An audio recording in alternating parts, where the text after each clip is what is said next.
Carmac, the product manager of the Intel Extreme Masters, aka the suit of the Intel Extreme Masters, and he's gonna take some time to answer some questions. First and most of, how do you enjoy the event so far? I love it. I absolutely love it. There's energy in the crowd. We have 3 different crowds.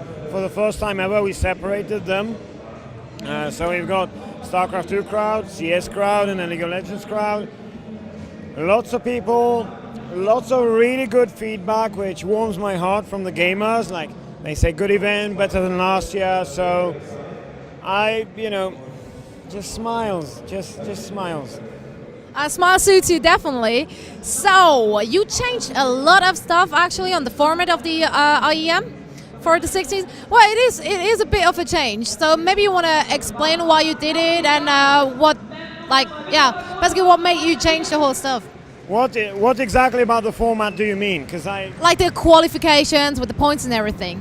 Oh yeah, so in the previous season what we had is a couple of show-off events and then continental championships. Now what we have is 5 equal events which collect ranking, where players collect ranking points, and then the top of the ranking goes to the World Championship. Now, first of all, that allows us to simplify things because people were confused in the previous season. Oh, it's a global challenge. Oh, it's a championship. Oh, how do you qualify? How does it fit? So people were too confused about the previous system. So the system was simplified, and it's better because we also opened up every single event to an international audience and international players. We had an Asian championship with strictly only Asian players and teams.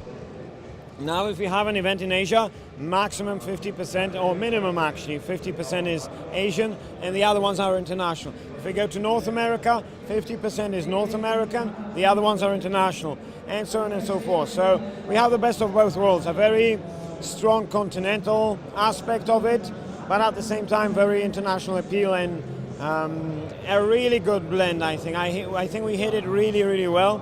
Had really way better results in terms of streaming than previous season. And what we also did is we stopped inviting people pretty much, and almost the only way to get into our events is to qualify. And that has, Feast, the Belgian player, 18 years old, 3 months ago, no one's ever heard of him. And he's in the quarterfinal right now, and he tops his group with a guy who's in CODES in the GSL. It's amazing. So you're organizing the IEM for the 3rd time now, I think it is. It should be the 3rd time. So is that all those changes, did you have them in mind like before already, or did you guys just recently just sat down together and decided to make some changes? So sometimes people ask me if Intel Extreme Masters is my baby. I say it's an adopted one, and it's undergone enough plastic surgery to look like my little son, It kind of looks like the daddy today. So I had some ideas where I thought we could change things to simplify things, and I did. And I did that. I'm not going to go into details because there's a ton of stuff you do over 3 years. So I had my initial ideas, which most of them really worked well. And then also esports is a consistently evolving thing. So you need to consistently evolve with it. So we had to implement changes. I can't think of any example right now off the top of my head, but every season we implemented little changes to keep improving and keep making sure that Intel Extreme Masters fits to the current esports landscape. So beside the changes of the format, you also added LoL now to the games played, so aside from StarCraft 2 and Counter-Strike 1.6, do you think that influences the visitors and viewer numbers a lot? Yes, it does. It's obvious. It's really obvious.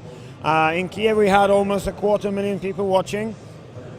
During group play we came quite close to that, not quite the 250,000, but 230-something thousand people watching, so amazing results, and over 50% of the viewership out of the 3 games, it's League of Legends. StarCraft 2 is in 2nd place, Counter-Strike is in 3rd. So, and There's an audience behind us. It was full, and it's middle of the day on a school day in Hanover. So, and there's a strike somewhere. U-Bahn is not traveling as far as I know in Hanover, and the only way to get to CeBIT is with a car, on a bike, or on a taxi. So it's amazing that we have such a turnout. Not only for League of Legends, for the other games as well, but League of Legends has the largest number of seats, and they're all filled. Do you think about adding other games as well in the future?